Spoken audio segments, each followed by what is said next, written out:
Apparently it needs like your permission now. I didn't know that was a thing. Yeah, it just popped up and asked me that, and Yeah. yeah, you have full consent. Sweet. Yeah, Well, yeah. yeah, Thanks again, man. Yeah. Like you said, we've been running around we've been at several of the same shows, I think, and haven't actually met. So, yeah. This is a good opportunity to finally talk yeah. and catch up a little bit. Yeah. You're a How friend long? of, oh, go ahead. How long have you been like in it? Like the scene of Uh, music, like photography around LA? 7 years or so. Not in LA Okay. for that whole time. I was in DC for a couple of years, and I Oh, really cool. hit it hard there. I really like got my start in DC. I was kind of doing it here and there.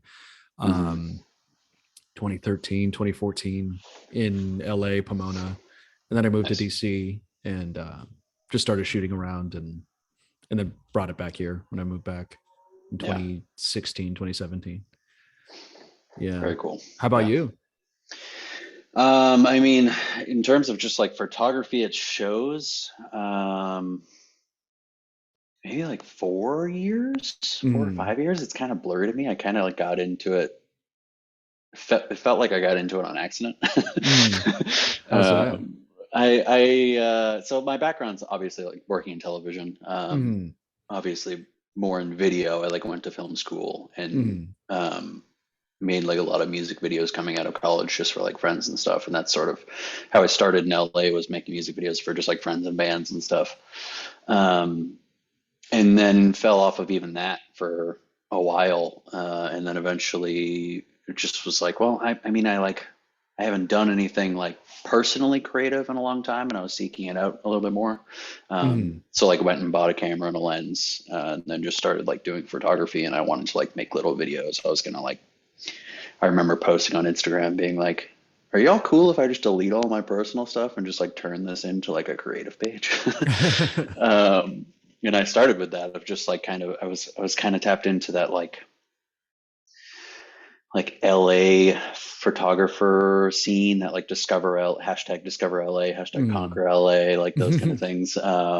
And following a lot of people that were doing that, was like more like vlog based, and like that was like when Instagram stories were kind of like first popping off. So I was going to make like stylized Instagram videos, Oh, cool. and connect them to my like photography and stuff. Cause street photography is like I'd say that that's my real go-to. Like I love just kind of wandering around and taking Mm. photos. But I did that like once or twice. And then I remember Ned in the Dirt at the time, Now Sorry Party, was playing a show, and they were just like, why don't you just like come out and shoot some videos for us? And I was like, cool, yeah, I'll do that. And then I just like started taking photos in the middle of it. And then I was like, I want to work on these. So I like got Adobe Suite and started messing around with it. And then was like, oh, well, I like doing this. I'm just going to put this on my Instagram instead of street photography. And I keep being like, I'm going to go back to street photography, especially now with like all this time off. And in the middle of COVID, I remember being like, well, like now I can just like wander around and there's nobody around. It'll be sweet. But I just like, I never do it. I just like never have the motivation. I don't know why. That's what I talk about a lot, actually.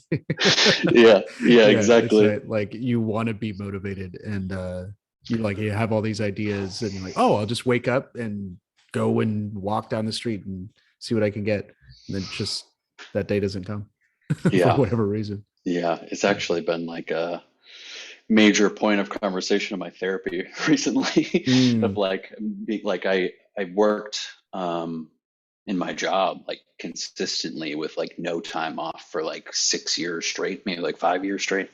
Oh. And never really, like the longest amount of time I ever would have off would be like holiday break. So it'd be like 2 weeks that I would just like get on a plane, go back east and hang out with my family, and then Mm. come back and immediately back to work. And then COVID was the first time that I had like a real break, but it didn't feel like a break because everything was utter chaos. So you're just Yeah. like, I don't know when I'm going to go back to work.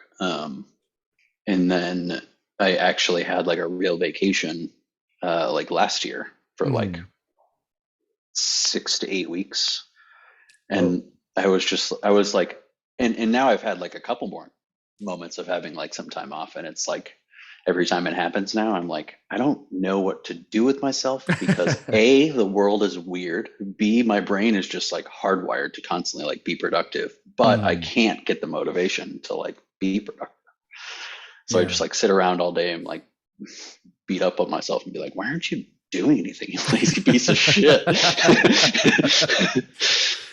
Do you have friends saying, friends or family telling you like, don't worry, take a break. You're good. You need to rest. But then Yeah. you're like, no, I need I need to do Yeah. something. Yeah. But And if I you try to don't, hear him out a little yeah, bit, but at the same time, I'm like, yeah, I've got in my rest. I'm fine. I just need to like find stuff to do. And then now I'm like sort of getting back in groove into it. I'm working on a music video with nice. Sweet Gloom. Oh, I had a Um, feeling that was you. yeah. Yeah. Yeah. I saw those Uh, stories. I'm stoked about it. And I'll be like going in the studio with them and doing some stuff with them to get them sort of built up.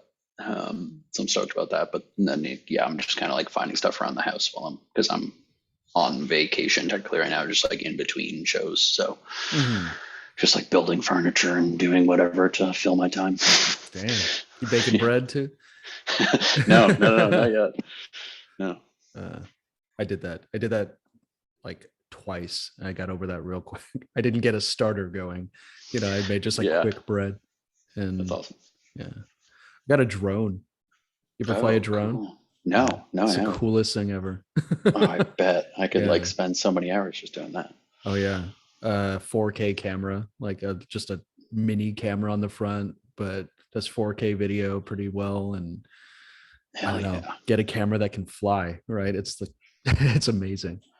But even Yeah. then, it's like getting the motivation to get out. I live in Pomona, and I live close to the mountains, so it's like I can get out there and take the drone out there and do all these things. And sometimes it happens, sometimes it doesn't. I'm Yeah. shooting for tomorrow morning. Sweet. We'll see how it goes. Yeah, exactly. But yeah, man, I've been loving your work. Thank you. I've seen your work with Sorry Party, and you covered Young Winona too, right? Yeah, I did a little bit um in studio with them, I think, like a Mm-hmm. while ago when they went into the studio for their last album. Mm-hmm. Just went and did some like photos and stuff. But I know Cassie. Cassie actually works for a company that like helps produce a lot of the shows that I work on. Oh, that's awesome. So there was like a moment way back when where I was going to a Ned in the Dirt show and Mm-hmm. Young Winona was on the bill as well. And it was at Harvard and Stone. And I just remember like walking around and this person just came up to me and she was wearing like sparkles and makeup and everything. And she was like, oh my God, hello. And I was like, who are you? And she was like, Cassie. Because like I had never seen her outside of like her workplace. And then I was like, oh Mm-hmm. my God. And she was like, who are you here for? And I was like, Ned and Chris and all them. And she was like, oh, we're like all tight friends. And I was like, this is a weird small world situation. Yeah. Um, so yeah, she's incredible. And I worked on, she did like one of the music videos for Sorry Party. She like directed it and edited and everything. I just shot it. Oh, cool. And Cool. Yeah. she crushed it. She's got a great mind for, um, I mean, everything really. Like Young Winona's Mm. incredible, but like their videos and their photos and stuff, it's like I can tell that like she's got her fingerprint on it all over it. And it's dope. Oh yeah, her heart's totally in it. You can see. Yeah, You can hear it, yeah, especially. yeah, Yeah. absolutely. They're Every great. one of those singles was like, damn, one after another. And then Yeah. catching them were you at that Silver Lake Lounge show Mm-mm. recently? No, Oh, okay. no. I feel like we would have met. We were all hanging out in the back. It was my first time there. And it's like, man, what a great venue. Yeah, Just for whatever yeah, reason definitely. couldn't make it. Yeah. Yeah. What was the first show you shot? It was a, I don't remember. I think they must have been still Ned in the Dirt. And Young Winona was there, but they might have, what was their name before? I don't remember. Santa Uh, Barbara. yeah, they might have still been called that. But it was like Mm. a Halloween show at, oh, I don't even remember the name of the venue. I just like remember where it was. Like I have a feeling it's gone at this point. Mm. But yeah, it was just like a Halloween show that they did that was awesome. And it was like Oh. a bunch of other bands were there, and I think like Girl Underground Music was covering it. Mm-hmm. Um, and I did some photos that they like just borrowed. That's kind of why I was there because somebody was like, "Oh, if you like take some photos tonight, like just send them to so and so, and they'll put them all over the website." And I was like, "Cool, yeah, Oh sure, yeah. I'll do that." Oh yeah, they're great. Jeanette over there is great. Mm-hmm. Um, Yeah, and yeah, covering all things all things local like that. Yeah, it's great. It's great to see that there's still like a strong LA local music scene. I feel like it's like so weird that it feels like it should be in the conversation a lot more than it is. It like still kind of skates under the radar, but I think a lot of it is just that like venues are so like rare and far between now that it's like, who knows? Yeah. You really have to like seek it out still. Yeah. You're in Hollywood, right? Mhm. Yeah. Were there any that shut down entirely in Hollywood? I'm trying to think of any, because there were a couple like highbrow, not highbrow. What's that place called? Hi Hat. Hi Hat. They're gone. Yeah. Right. Yeah. No, I mean, at least in like my immediate vicinity that I can think of, there's nothing that's gone. There's a ton of bars around here that are gone, but like, really the only one that like we have, at least for like local bands, is Harvard and Stone. Off the top of my head, at least. That's a great venue. Yeah, I love it. But yeah, I love that. I hardly ever go. It's too close to me, so it's like one of those things that I'm just always like, it's right there. Yeah. If my friend's band's playing there, yes, I'll be there. But otherwise, like, I don't want to just be like the guy who's always at Harvard and Stone. I've made similar moves. I moved to downtown Pomona a year ago, and just to be closer to the scene here, and just hop in all these venues all the time. It's like I'm tired of driving not even 20 minutes. Why not just live right here? And I don't even go anymore.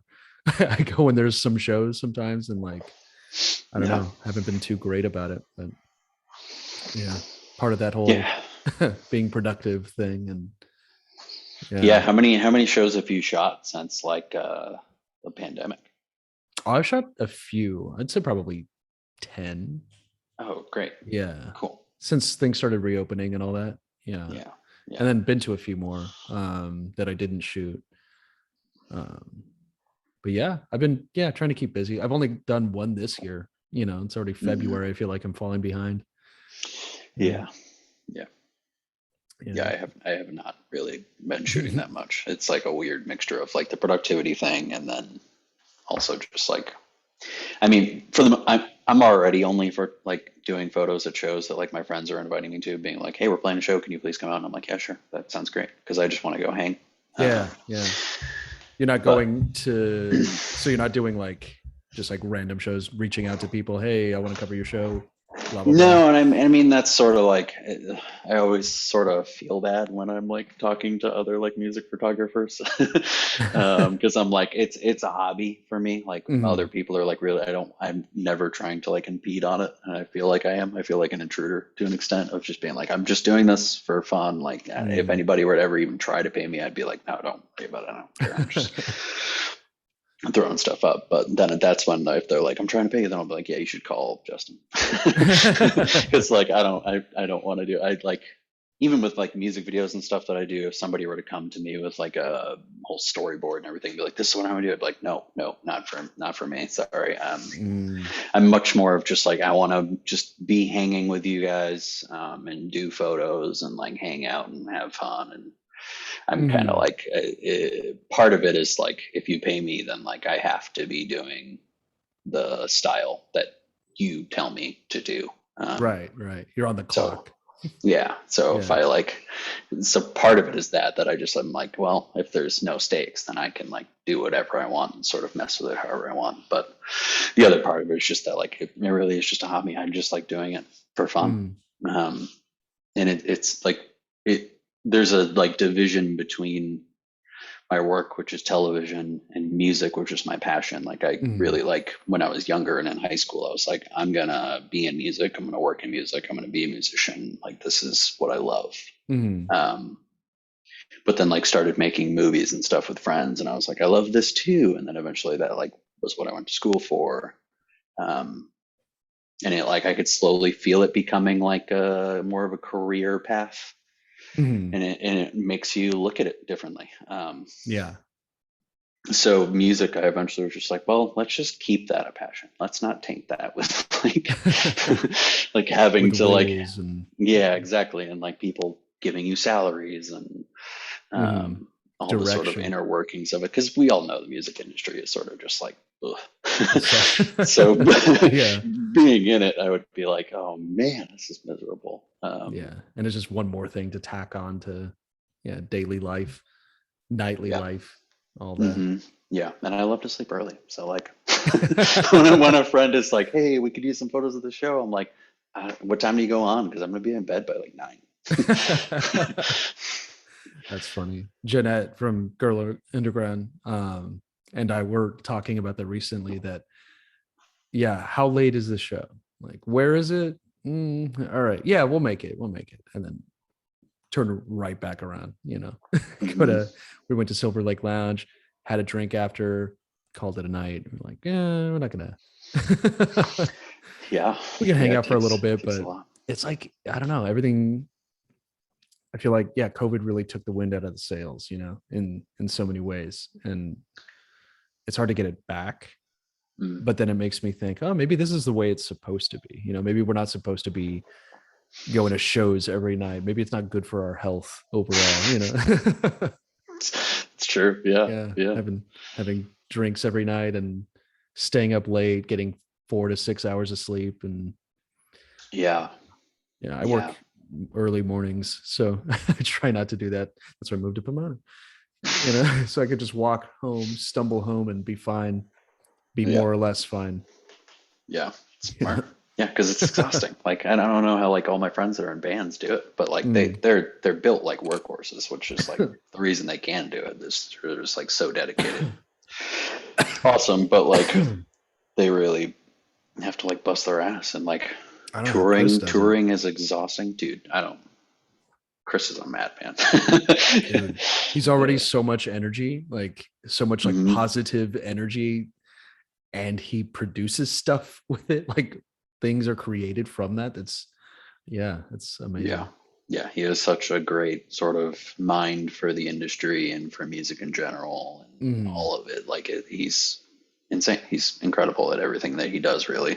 And obviously, like, one of my closest friends. So I've done so much with him that I'm kind of just like riding his coattails sometimes. And I'm sure he would say the same thing for me. But I'd be like, dude, I don't know, man. I don't know how you do it. But yeah, I feel like a lot is going to like pop off for him sooner or later. It's for sure. Yeah. Wishing him the best. Yeah. So how have you liked shooting small venues? Have you shot any like bigger venues, like festivals or anything like that? No, not really. I did that show, like the biggest I've done, I guess, which is still not even really that big, was that House of Blues show with Crystal Memory and Tiny Stills. And even that was just like, I don't know what I'm doing. But like at one point, someone actually being like, "Hey, you're only supposed to do the first 3 songs," and I was like, I mean, these are not like my best friends. Why would I leave this little spot right here? I don't know if it was you or somebody else, but I saw that somebody didn't leave, and I was like, all right, I'm just gonna stay then. Yeah, because nobody was doing it. There was like the bartenders and I think a bouncer, and no one cared, right? Yeah. Eventually that bouncer came to me and was like, "Hey, you're only supposed to do the first 3 songs." Oh, really? Like, yeah. I was like, "Oh, whatever, man." Oh, but yeah, that was kind of the biggest venue I've done. And for the most part, it's just been like small little venues, just because that's where my friends are playing. And I always think about like just like sneaking in a camera to like the bigger shows that I go to, but then I know I'm always going to end up in the pit. So I'm like, where am I going to put this thing? It's a compromise you end up making with yourself every now and then. Do I want to enjoy this show, or do I want to possibly lose a lens? Yeah. Like I covered a Mets show a few years ago, and I got in the pit holding my camera like this, like a baby, and I still fucked it up a little bit. There's nothing you can do. It's like, man, I can't do that again. So yeah, I got to just decide. That reminds me though, this is a great question to bring up, because I usually, when I'm just telling the story, I like tell it to people that don't do concert photography. But like, do you find you have to like find a balance between like the moments at shows that you're just gonna enjoy and the moments that you're gonna like actually take photos of? Yeah. When it's not a first 3 kind of show, then definitely it's like, okay, I could do this all night, and I have no problem just wandering around shooting all night. after a while, I just have to police myself. I will do the first 6 or something, and then call it a night. I'm not going to do any more unless maybe I can see a shot from the bar or something, because then I just dip out. Yeah. If it's a slower one, I just dip out. I go to the bar and I just sit and watch, if there's a shot from there, I'll take a couple. But if it's a heavy one, yeah, I get in there. I like to get in there and just enjoy it. Yeah. Yeah. It's great. There was a moment I was at I went to a Idol show. And I didn't have my camera or anything, but I was like, just had that sort of like instinct to like take videos and record on my phone and just like snap some photos and be like, I'm gonna edit these in my like Lightroom mobile later. And there was a moment that everybody like they play like a song that kind of gets like slower and slower and lower and lower, and the whole band was turned around and they turned back around and everybody was on the ground. They all just like willingly just like sat down. And he was like, this is beautiful. But I somehow was like in the middle and I was sitting, but I'm just like, I have a taller torso than everybody. So I was like up and like had my phone out and he like pointed right at me and was like, don't fucking record this. Shut that off. And I was like, no, dude, you're right. But like part of me in the back of my brain was like, even if it is a hobby, I'm like a music photographer. So I have this instinct to do this sort of thing, to capture a moment like this. But like really, he was right that I was like, should live in those moments a little bit more. For sure. Yeah. So and now it pisses people off around you. When you have your camera after the first 3, you're somewhere in the pit, somewhere in the audience, and you're still kind of like, pisses people off. I've gotten looks, I've gotten comments, I'm like, I'm just doing my job. Yeah, exactly. Yeah. So how do you find that balance when going to shows too? Like you went to this Idol show without a camera. Do you ever just not go to a show because you can't take your camera? No. I mean, again, it's because it's like a hobby thing. I'm more often at shows without a camera than I am with one, I guess. So especially like shows that I'm just big fans of the band, like Idols or whoever. I just love the show environment. And it's like a privilege if I do have a camera, I get to take some photos. But for the most part, I'm going to be there to just like throw down, just like get in the pit and just like go wild. If it's that type of show, like there could be the show that I'm just going to sit there and like let the sound wash over me and be like, yep, this is how I'm supposed to experience this. Oh, for sure. But there is always sort of that balancing act of like, when do I take out my phone and take a photo, and when do I like just like actually sit and enjoy this?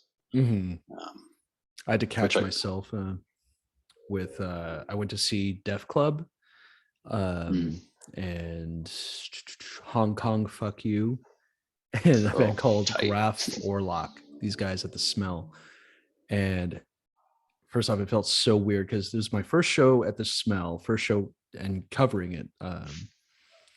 And I was one of like, I don't know, 12 photographers. Like it was just invaded with photographers. And it was rough because like people are talking shit already. Put your fucking cameras away. And like, there's too many fucking photographers around here.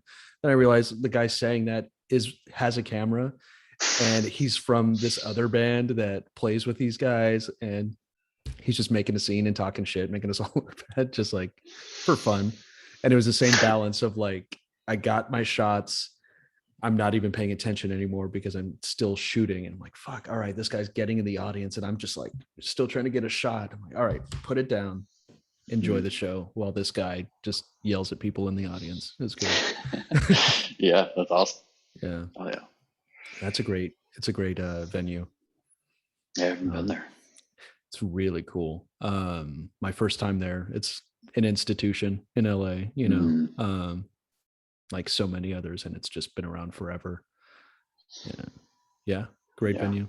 Blew my ears out. It's all brick. Oh god.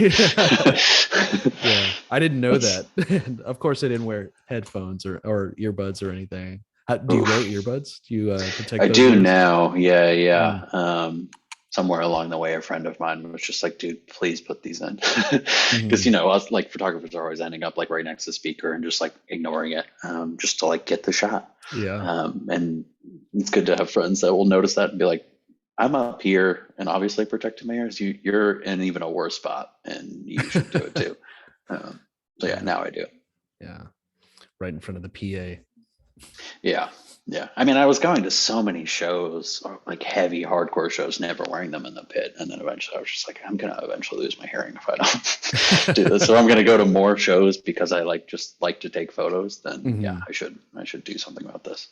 Yeah, that's a balancing act too. I need to get some decent earbuds. A music photographer at some festival was telling me the best thing, her best investment was like $200. She went to see an ENT, and they gave her they molded her ears and gave her these like ear protection, and Tight. they look so cool. I was like, where'd you get those? And they look so intricate. And she's like, no, they're just like little rubber plasticky things and just fitted for my ear. Best thing she ever bought. And I'm like, I gotta eventually do that. That was 4 years ago.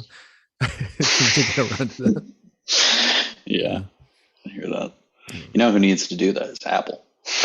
Apple, yeah. Apple needs to find ways to keep their earbuds in my ear because I am mad.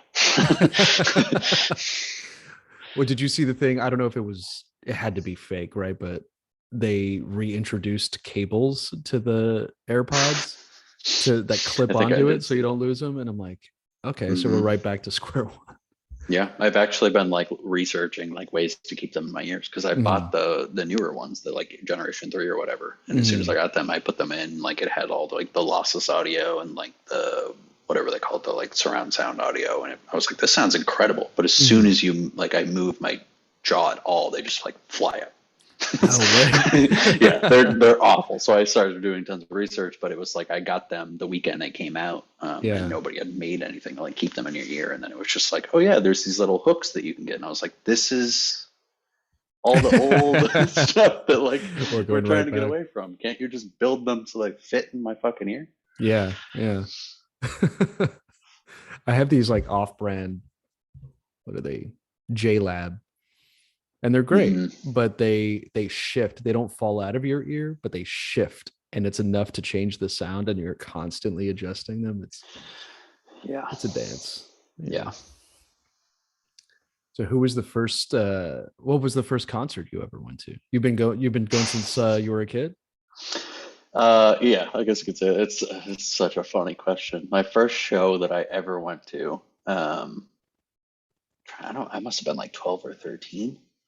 And was already like super into music, but I think my parents were afraid of like bringing me to anything that I was listening to because I was like a big rap hip hop kid when I was younger. Growing up in a very like predominantly white town. But the first thing that my mom was like, I'm gonna take you to this show was Kid Rock. Which like what a trip. Oh my God. It was like when he first did like a like he had his like really popular albums like late 90s, and he finally was like, I'm gonna make like a southern rock album, which like had some like heavy wild songs on it that I was into at the time. And then I remember going to the show and being like, he's such a weird dude, and this is way before anybody else realized it.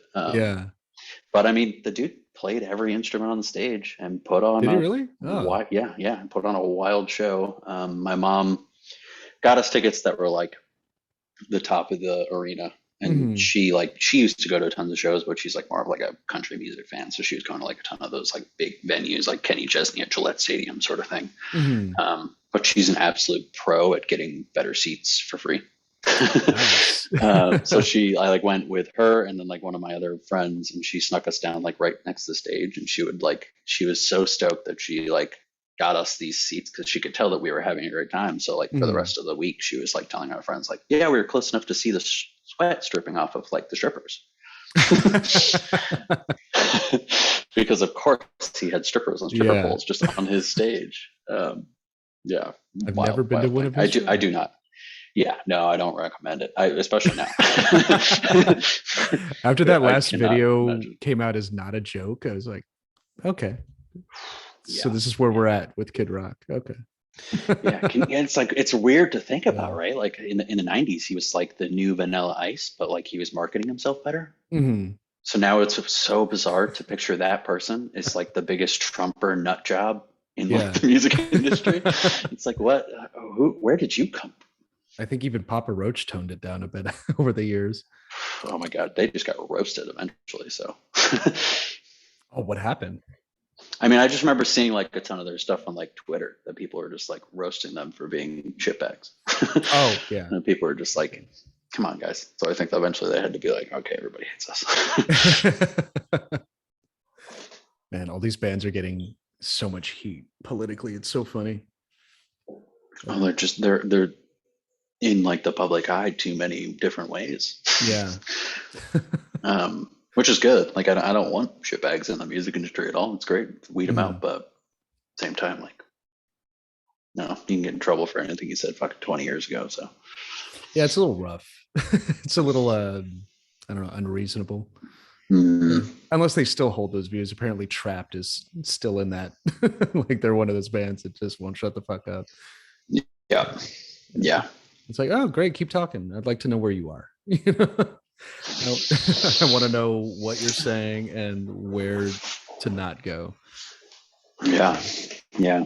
But there really was that, like, in the middle of COVID, like a sweeping of like all of the sort of like canceling tons of bands like all over the place in small scenes and big scenes. It was just like happening everywhere. Oh yeah, for good reason too. Like Burger had to go, right? Or had to be at least rebranded, and because I think that's all they did was rebrand. Unfortunately, I think they called it like Wiener Records or something.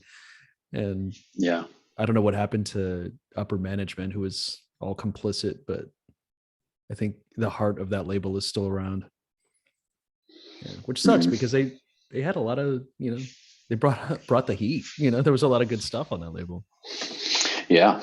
One of my like one of the ones that like really kind of messed me up was, I don't know if you've ever heard of this group, but they're called Doomtree. They're kind of like underground hip hop, but they're based out of Minneapolis. And one of their like lead acts, his name's POS. And like, if you listen to any of his lyrics, you'd be like, never in a million years. Because he like raps about like feminism and like unity and all these sort of like positive messages. And like really strong lyrics for it. And then like news came out that he was like, he wasn't actively doing it, but he was pretty much hanging out with people and being completely implicit to the fact that they were like date raping girls at their shows like all the time. Yeah. Damn. But then like everybody else in this like rap crew, because they like are part of a label called the Rhyme Sayers. And then there's like this group, and they like operate sort of like Wu-Tang, that they're like 20 different individual acts, but then they're like one big group every now and then. And everybody else in the group had to be like, dude, way to go. And then like it fucked me up, because I was like, it's like one of my favorite rappers like of all time, and I was like always like for all of his music, because I was like, he's rapping that shit that like matters and like messages that people need to hear. And then it was like overnight, it was like, that was one of the biggest hypocrites like in your life. Yeah, that's God. I didn't hear about that one. Though it does remind me of Brockhampton. You remember them? Yeah. And they're kind of coming back and like I think they put a single out recently, but same thing. It's like 8 of them. And the one dude who was on the cover of their second album, like soon after the release, like he gets busted for, I think it was date rape, something like that. Somewhere really close to those lines. And so they kicked him out immediately. They took care of it. But I mean, that name was just destroyed as a result, and it ruined their sophomore album, the debut of it. It's like, man, these people can't just get it together. Yeah. Where do you exist on like the line of like separating the art from the artist in those situations? It's tough sometimes. Like sometimes when it's like, I don't know, I grew up loving Marilyn Manson, for example, and all these things that came out. It's like you always heard he was a creep, but never anything concrete. And which that in itself, that might be that's a whole discussion in itself. Does it even need to be concrete? Before we start taking people seriously? Right. But then more and more keeps coming out, and it's like, Jesus, man, this guy's a dirtbag beyond. It's like, I don't know, I read his book and everything, and I'm like, it explains his oddness and his, eccentricities and everything, and totally. It doesn't explain manipulation and rape and everything like that. And it's like, it's like, I don't know. Don't praise them, but I don't know. I don't know. I think I'd say just don't praise them anymore. Of course, don't play them in the car with other people in it. Yeah, right. Yeah. Especially somebody like you don't know. Yeah. Because then they're just like, do you know the story about this person? Like, yes, I Oh, do. you do, and you're still playing. Oh, okay. Yeah, yeah. What do I you? have. What? I exist somewhere around the same plane, but like I have such like a I can turn on somebody's music. Um, like I'll listen to POS songs sometimes still. They'll come on and be like, I don't want to skip it. It's such a good song. But then Mm, like if I were to turn on an album, like intentionally and be like, I'm gonna listen to POS, I get like halfway through the album and then I'm like, like you're against so many things that I'm for, or at least like at that moment in that like mm, terrible moment of your life, you made a choice that I'm not for, and it starts to swirl around in my head, and I'm just like, I can't listen to this much anymore. And most of the time, it's if it like connects to the material in any sort of way. So like mm. brand new is one that I think about a lot. I got a brand new tattoo like a week before they got canceled. Oh.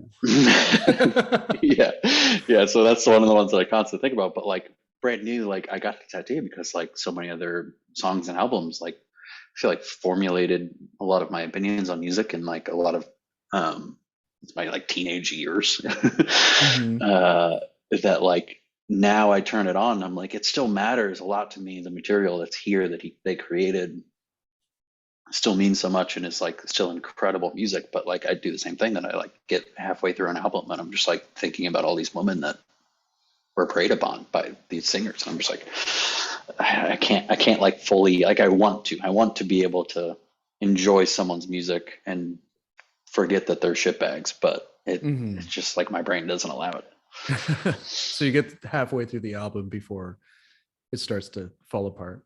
Yeah, Yeah. fair enough. I went to see a band, uh, I don't know, 6 years ago called Death in June in Mm, at a place called Complex in, I think it's in Glendale. cool. Just this cool little venue. And I had heard whispers that this dude was kind of like a nationalist, an English nationalist. Oh. And I already had tickets. So I was like, I'm gonna go. I want to see what this is about. The symbol, the imagery in their albums and stuff, it was like kind of dark and not super suggestive of anything they were talking, anything regarding their ideals. But and it's mostly this one dude from a once like kind of socialist sounding leftist punk band from England in the 80s. This guy branched off and did his own thing and started singing about Europe and started, Hmm. so, but he would call it, Europa Falls or something like that. And I'm like Whoa. getting through that. I'm like, okay, it's starting to make sense. All these other lyrics that I thought were beautiful and the music that I thought was beautiful. And now I have already gone through it, but I like reanalyzed everything. I'm like, what the hell was he talking about now? Hmm. Oh, it was Jews this whole time or immigrants. Like, Damn, wild. yeah, maybe. And then I go to that show and it's all like, it's like kind of, he dressed all paramilitary already too. He kind of looked like a militia member.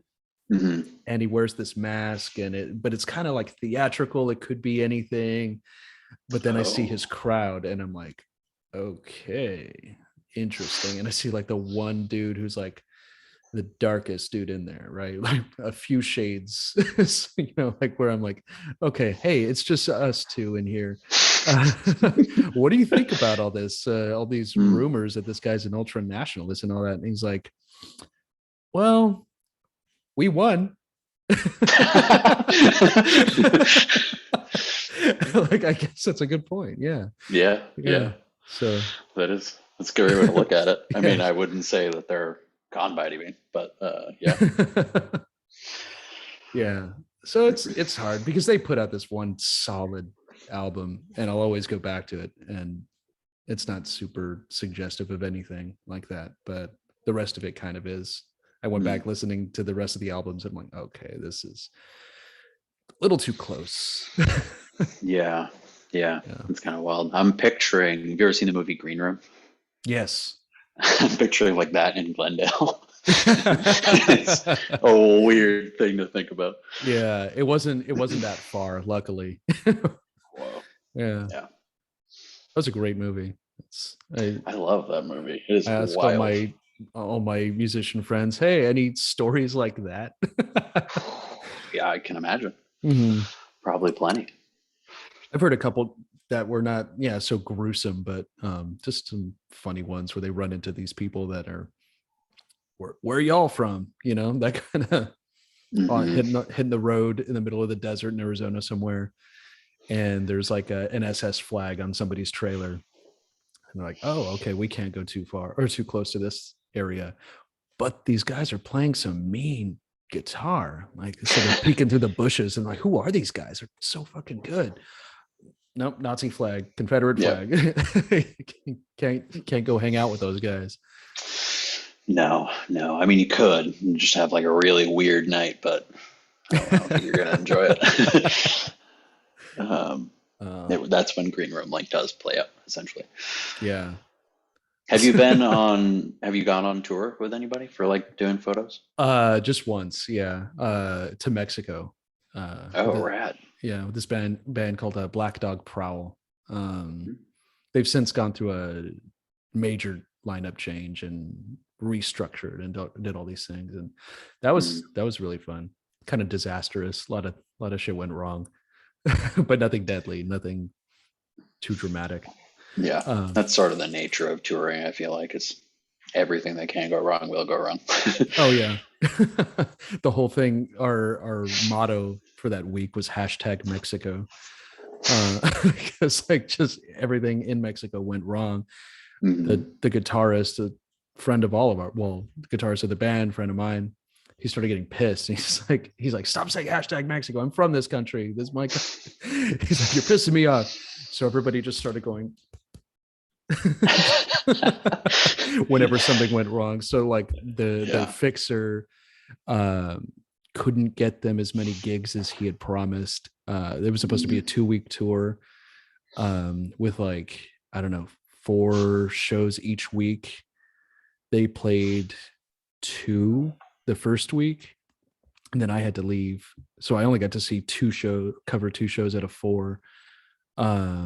We had to drive from Mexico City to Guadalajara in a van, which had all their gear and was supposed to fit us, but 2 of us couldn't fit.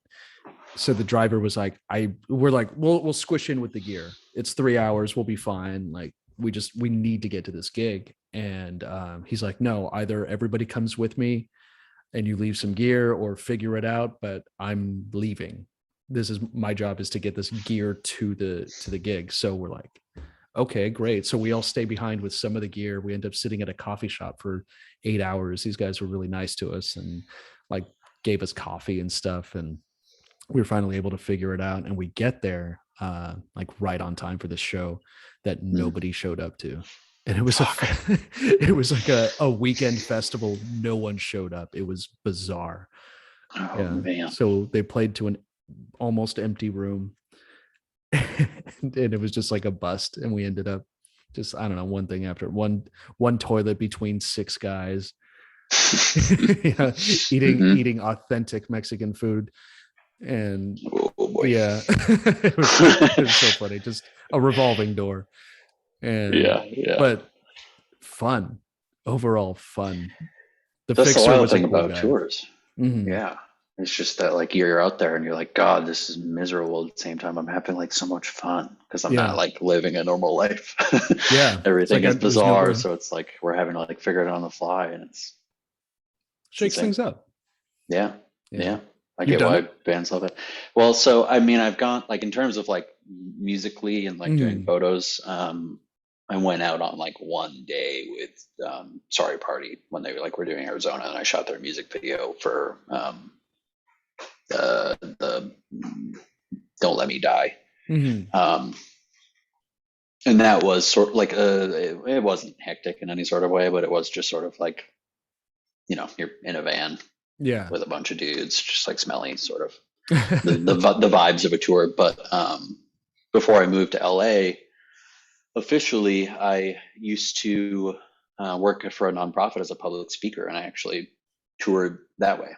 Oh, cool. Yeah. So I used to work I used to be based out of San Diego, and then would like be there for like a month at a time, maybe 2 months at a time, like training, and then would go out on tour for like a region that they would assign us to. So the first time I did it, I did all of Northern California, and literally like living out of a van, crashing at people's houses, kind of all over the place that were just like Oh, wow. supporters, and speaking at like high schools, colleges, places of worship. Anywhere that would have us really just to sort of, it was like a nonprofit to get like more so like teenagers involved, for like fundraising, but a lot of like advocacy stuff. Like we were one of the first tour we did, we like were creating a campaign to like get as many people to fly to DC as possible to like march around the White House for the cause we were fighting for. And cool. And then we actually like would do that, and then they actually got to like go lobby at all of their like hometown representatives that were like in DC. But yeah, so I did that for like 2 years, and that's why like anytime somebody's like, oh, I'm driving cross country, or they're going on tour, I'm like, I get it. It's exhausting. It's exhausting. It's like one of the best times of my life, absolutely, but like it takes a lot out of you. Yeah, but you paid for it. Roughing in the van that whole time, huh? That's that's awesome. Yeah, just with like not just like take all of the musical instruments out and like pack in instead like totes upon totes upon totes of just like merchandise, just like T-shirts that are like designed to be like, this is cool, it's exciting, like I remember our movement. Things to hand out. Yeah. Do you remember, just so I can drop this, I don't really care, do you remember like Coney 2012? Yeah, so that's the company I worked for. Oh, okay. What happened to that guy? Which one, Coney or the founder? The guy who lost it. What was so that was Jason. Jason Russell, who's like the founder of the company. I'm vaguely remembering like So the wild thing is, so like I saw Coney 2012, and that was the first thing I ever saw them do. But like almost everybody else that worked at this place had been supporting them for years. Like they all were like kids that were either still in high school or like ran the invisible children clubs in their high school, and then like went to college and graduated college and like came and did this. And I just literally found out about them through Coney 2012. Was fascinated by it because at the time I was going to film school and studying like how to make a film as a white person from Western civilization about causes not from here, and how to actually have an impact. So somebody like eventually was like, have you seen Coney 2012? Like when it was coming out, one of my teachers was like, you have to watch it. And I watched it, I was like, this is fascinating. So I like wrote a whole paper on everything, and then eventually like sort of fell into it. And a lot of people in my school kind of knew about it because we had a major that was strictly for studying Holocaust and genocide studies. And the whole cause that they're fighting for is stopping like the longest running war in Central Africa involving child soldiers. So I got kind of fascinated with it, and then like met somebody at one of their screenings, and they really do just send like kids out on the road to show a film that the company made and then talk. And then like a former child soldier will be there and they'll also like tell their story. So they did the screening, and I was like, this is so different than any screening I've ever been to. I want to talk to this person. And then like learned all about the company and ended up there and just did it. But I was completely unaware of like the whole background of it. And then, I don't remember what the initial question was that I like got into the whole story here, but. Oh no, I was just asking like what happened to that guy. Because that's all I remember. I forgot about Jason. Yeah. So I got there, and I also was kind of like, I don't know what happened to him. That was kind of wild. Not talking shit, by the way. That's the one thing that really sticks out. don't even worry about it. He's a weird guy. but like, when I got there, it was obviously like immediately I was in an office full of people that are like his best friends. Like they worked for years and like a very hard cause to work for with this guy. And what essentially happened is that so they made Coney 2012. They did not have any infrastructure to It feels so weird telling the story a decade removed, because this literally used to be my job, was to go on stage and like protect this company. um, but so like they made this video, it blew up overnight. It was the first like majorly viral video that YouTube like ever had, until Gangnam Style came to be.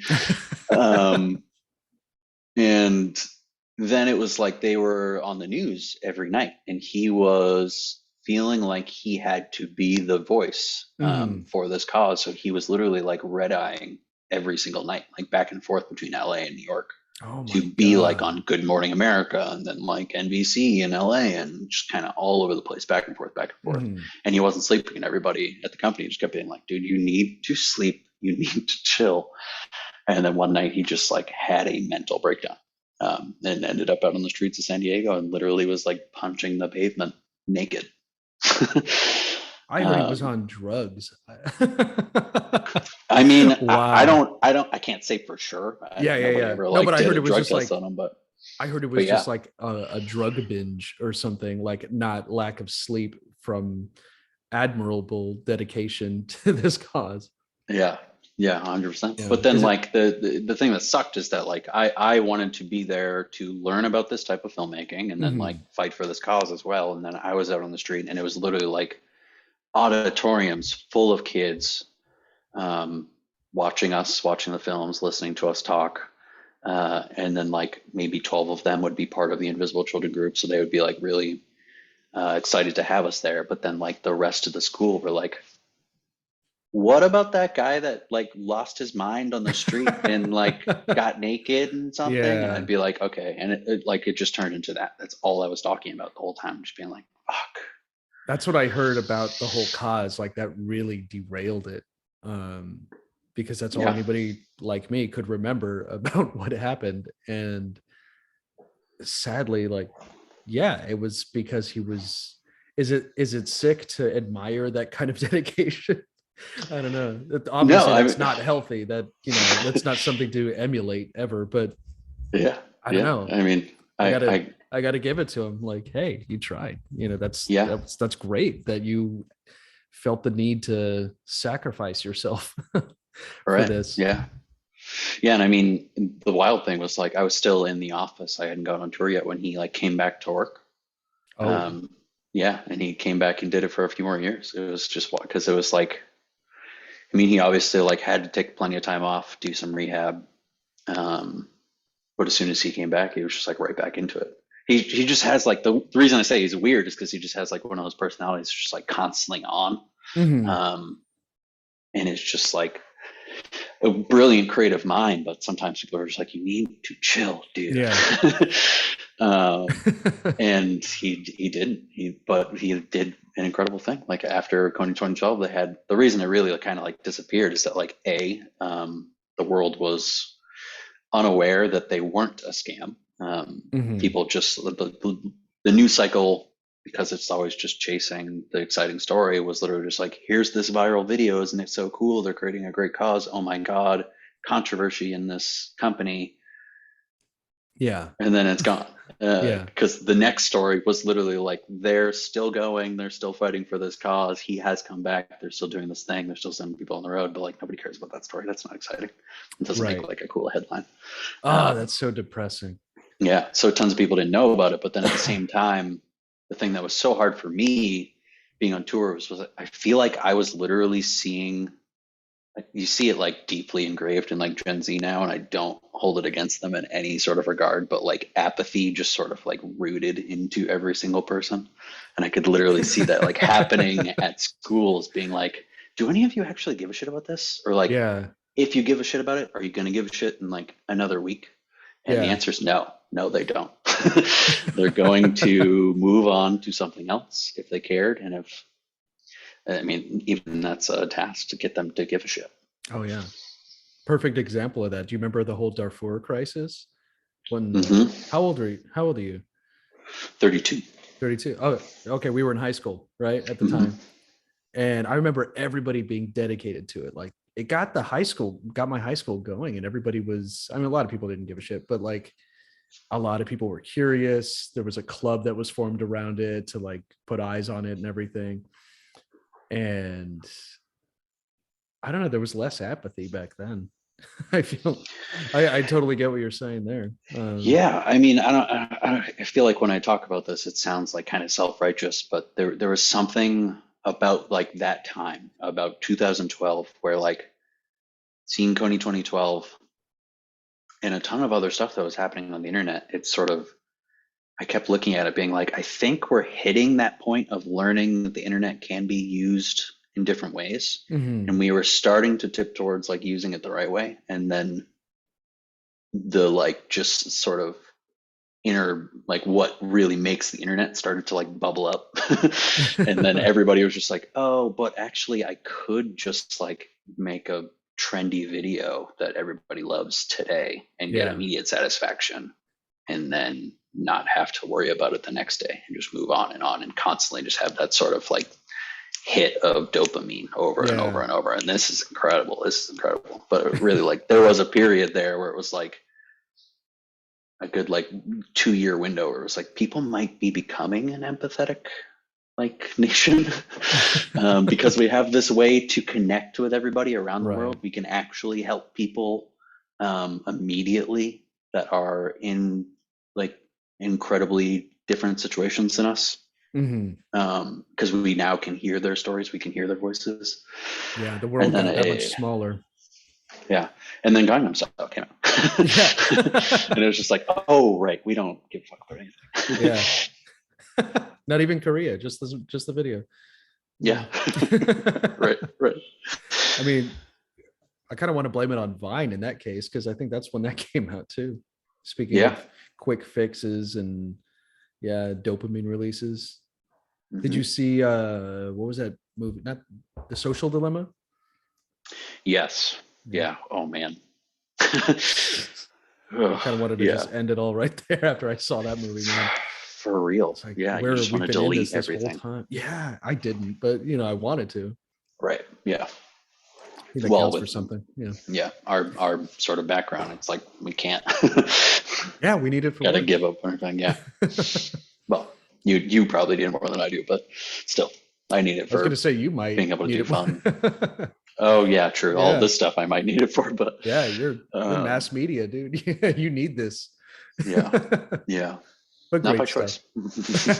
stuff. Did you ever delete like, I don't know, Twitter or anything temporarily? Deleted Facebook for a while. Mm. But I don't think that had to do with anything that was talked about in Social Dilemma. That was literally just being like, I don't know why I'm on this thing. This thing is not built for me anymore. Yeah, And it still isn't. But then eventually I was like, oh, there's like good like job boards on there. Yeah, there's a few good ones. Kind of, that's like all I go on there for is to like hire people. Yeah.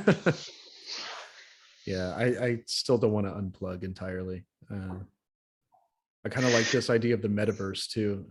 As dangerous as that sounds, as that whole premise sounds, it sounds really cool.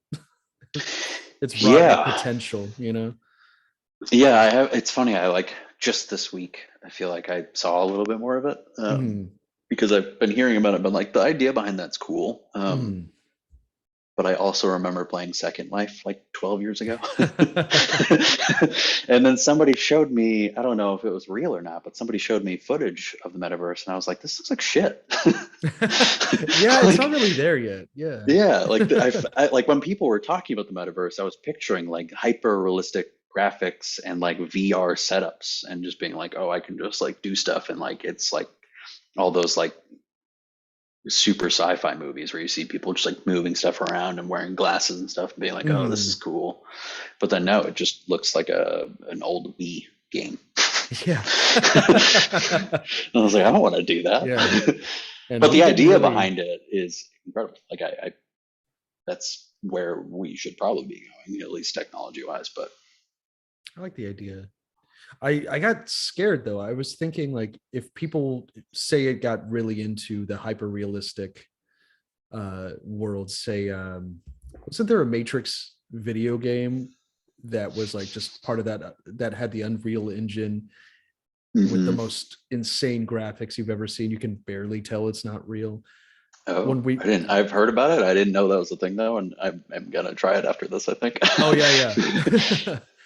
You can kind of just like look around and stuff. I don't think it's a Mhm. game, but incredible, right? And I think when we get to that, I was thinking all we need at that point, or all an addicted person to this thing needs, is a room, this four walls and a toilet and and a fridge and an internet connection, you know? Mhm. There's no need Mhm. for, there's hardly a need for furniture, there's hardly a need for a big house, a big apartment.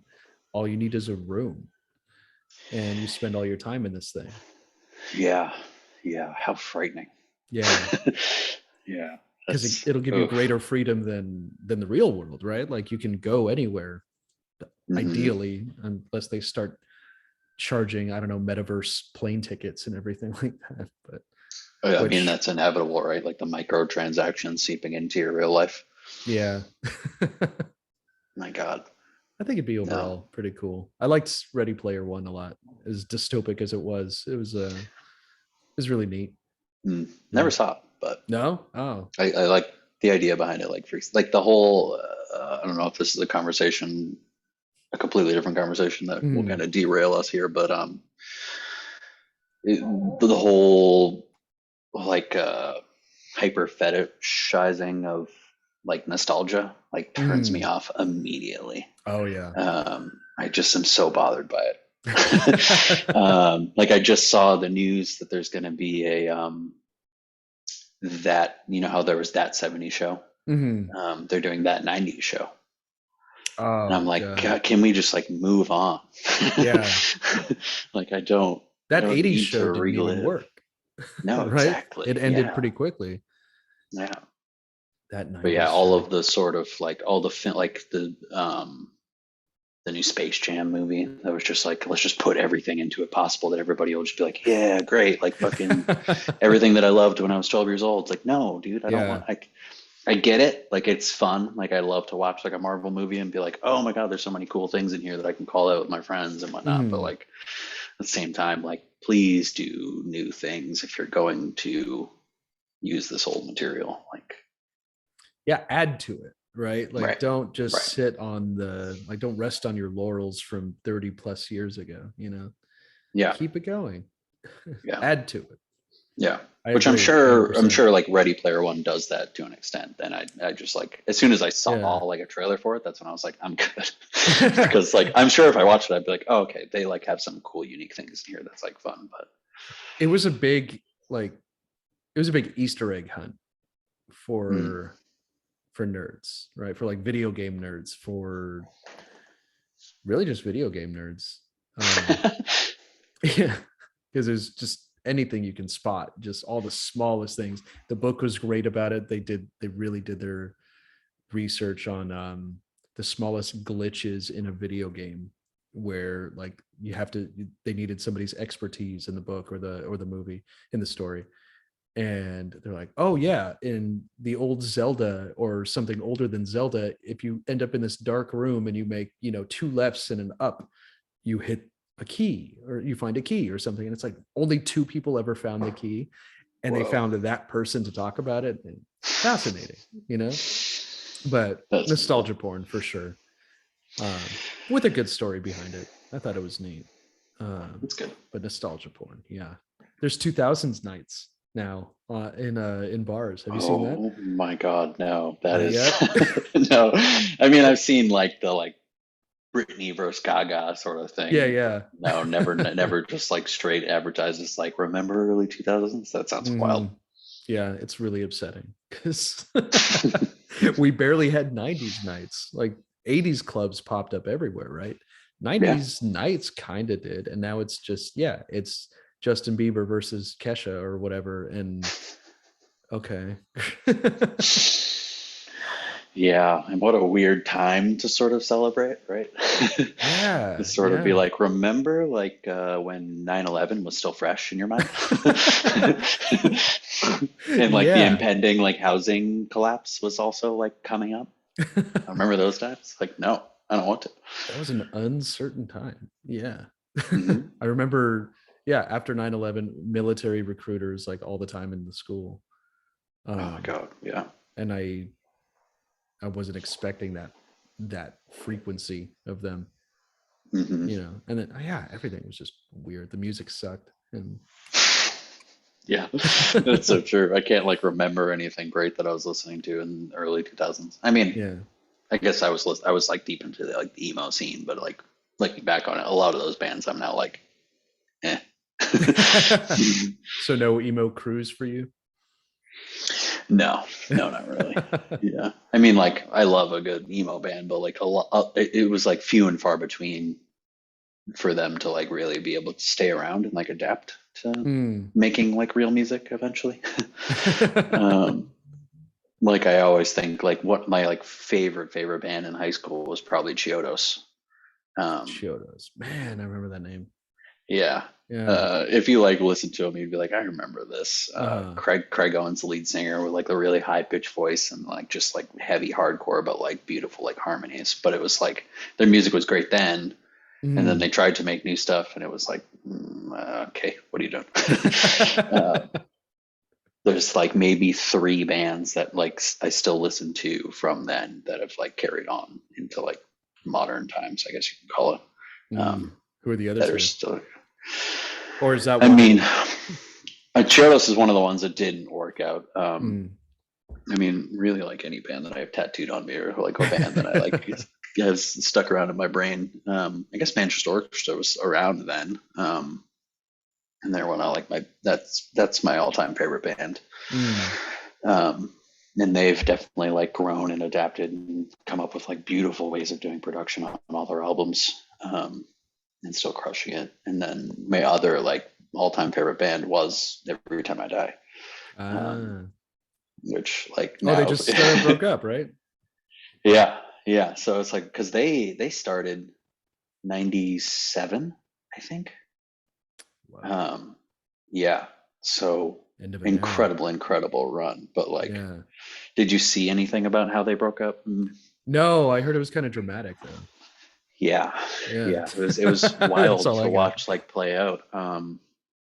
Because I mean, I was always a diehard fan of them. Every album they've put out, I've constantly been like, one of these has to like not feel as good as the other ones. Like eventually you're gonna run out of steam, and they never did. Every album was better and better and better. And they had just come out with a new album called Radical, and it was insane. And so like the album before this, the lead singer Keith Buckley, the album before that was like incredible because he went through like a very traumatic experience where his wife, who I forget if she was pregnant or had her like their newborn son with them, but she like got into an accident, and they both almost died.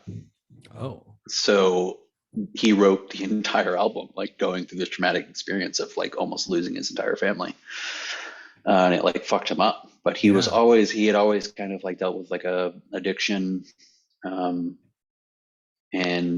then like after that album came out and after the tour and everything, he like went through recovery, and then did like an incredible job with that, but then like started to realize that he had always been living this life that like wasn't his. Like he just really wanted to escape it. And then it's a little weird to read some of the stuff that he's been talking about recently because you're like, this sounds kind of weird, but like, I don't know, I take it to heart because I'm like, you like wrote so many lyrics that I like adore so much that I can believe you when you say this sort of stuff. Yeah. You feel like you know him a little bit, right? Yeah, exactly. And he essentially was saying like he was writing this next album. He was writing their newest album that came out, Radical. He was writing it not knowing what he was saying really, and then like it wasn't until it was done that he was like, oh my God, I was like predicting my future. And he was really sort of writing about wanting to get out of his marriage, wanting to like escape from all of these demons and everything. And he even had a lyric in one of the songs that's like I forget what it is exactly off the top of my head, but it's something like to release us all, like to release the world from all these terrible times, give us our plague. And he wrote that Oh. before the pandemic. Whoa. And then the pandemic happened, and he was like, "Sorry, guys." That's like Future writing Mask Off. Yeah. But then, yeah, so like he had gone so much recovery that like he was like, okay, if I'm gonna go back on tour, he bought like an RV, and he started to have his daughter stay with him more. And is like, I don't know if they were touring with her that much, but she was there for some shows, and then he had gotten divorced. Had like a pretty consistent girlfriend now, but he was following the band in their own bus or whatever they tour in, and then he was in his RV, so there was kind of like a separation. But it was literally for like he felt like it was his like safety, like to be able to escape sort of from the tour life of all the stuff that comes fair with enough, like, right? Yeah. And I don't know what happened along the way, but essentially like he eventually the band posted something about like he was having a hard time with his mental health, so he was going to be leaving the tour, and that they would play the rest of the shows karaoke style. And then as soon as they posted that, he responded and was like, we never talked about this. I'm leaving because I overheard my own brother, who was the guitarist, say that they were thinking about replacing me soon. Oh shit. Yeah, and it did send it for a loop, and he was like, I'm gonna like work through it, and it's like a thing that I'm dealing with, because this is obviously like destroying my mental health in this time of like trying to recover, but also be in a place where I did all of these terrible things before. So the thing that I love about Every Time I Die the most is that like all of this is playing out, right? And it's like super dramatic when you're watching it. But every single fan that's like posting about it is just being like, we hope that you get better. We hope that you're all able to work through this like drama together. And we hope that you can work it out and just be back on tour. We like whatever you need, like do whatever you have to do, like cancel as many shows as you have to. Like we'll be there when you get back. That's the thing about emo fans. Yeah. They're in it. Exactly. They are all in. Yeah. So then they played and at this point I have tickets for their tour, because they were supposed to go on tour with Under Oath, and they were going to be in LA in February. And they played their like holiday show in their hometown of Buffalo, and then like a month or so ago they eventually announced like, we're not going to be able to work this out. There's been like a lot of like legal back and forths of like where the band exists, and like, can Keith actually post anything with Every Time I Die attached? And he felt like they were just I guess nobody was calling him at all, and they were just like sending a lawyer his way. And just it became like a whole legal thing. But it like was so heartbreaking, because it's literally like him. And then all of his closest friends, obviously, but then the guitarist is his like literal brother, like his actual like flesh and blood. Yeah. And to like watch that like beef just playing out online and being like, oh man, it sucks. Ugh. It's like such a dramatic way to watch like my favorite band just like fall apart in front of me. And a sibling spat too. Yeah. Not about mental health. No, we're trying to get rid of you, and you overheard it. Right. Yeah. Was that confirmed? Is that like? That's the thing, is I don't know. Like I'm not gonna believe one or the other, really. I'll let them tell their stories however they feel it's true. But it's out there, and we're talking about it. So. Yeah. And I'll just remember them as one of like the greatest hardcore bands to ever do it. So I'll just hold on to that, and I'll eventually just forget that it played out this way. But that happens too often. Moving units, Smashing Pumpkins, and and now with social media, it's like, I think Darcy from Smashing Pumpkins, she didn't even know that she was out of the band. She just overheard, like, or she saw a tweet or something, hey, we're going on tour or something, and didn't even tell her about it. She's like, oh, I just found out I'm not in the band anymore. Oh my God. Like, but you're integral. Yeah. It's awful. It sucks. Well, thanks for doing this, man. Yeah, really appreciate it. Great to meet you finally. Yeah, as opposed for real. to floating around each other in the pit. Yeah. Now it won't feel as awkward when we like bump shoulders and we're like, oh shit, that's you. Cool. I've always wanted to know, who the hell is J Furtado taking all these badass shots? At the show that I'm at too, and I'm like, I didn't see. It might have been that guy, but it might have been that other guy. I don't know. And so great to finally meet you, man. Thanks, man. Yeah. Yeah. And obviously all of your stuff is awesome too. So Hey, I appreciate it's it. a pleasure. It's a pleasure to meet you. Anything you want to plug, your page or anything like that? I Website, mean, reel? yeah, not like heavily, I guess. Tyler J. I just recently changed my Instagram to match my Twitter so that I could say like everywhere. It's now Tyler J. Furtado. Mhm. Then yeah, I guess just keep an eye on all that because some cool stuff coming from Sweet Gloom, the Sweet Gloom guys. Because if you go to my page now, it's literally just like all Ned Durrett from Sorry the Party. You would probably like believe that I'm him. It's like so many photos of him, and then like a couple that are like, oh, there's tiny stills, and they're just still the memory. But like for the most part, it's like Sorry Party because those are just like my best friends Mhm. for life. So tons of stuff on there from them, but. Yeah, there's some cool stuff coming from Sweet Gloom soon. They're cooking up Yeah. some great stuff, and getting to work with them has been awesome. They're an incredible band and going to be like a force in the scene. I think it's exciting to see them kind of like getting ready. Hell yeah. Anything Chris wants to do, I'm like, yeah, I'm right behind you, bud. I'll be at the shows. Yeah. Yeah. So yeah, let's shoot a show soon, man. Absolutely. Yeah. Thanks again. Let me know of any, of course. Oh yeah, we'll do.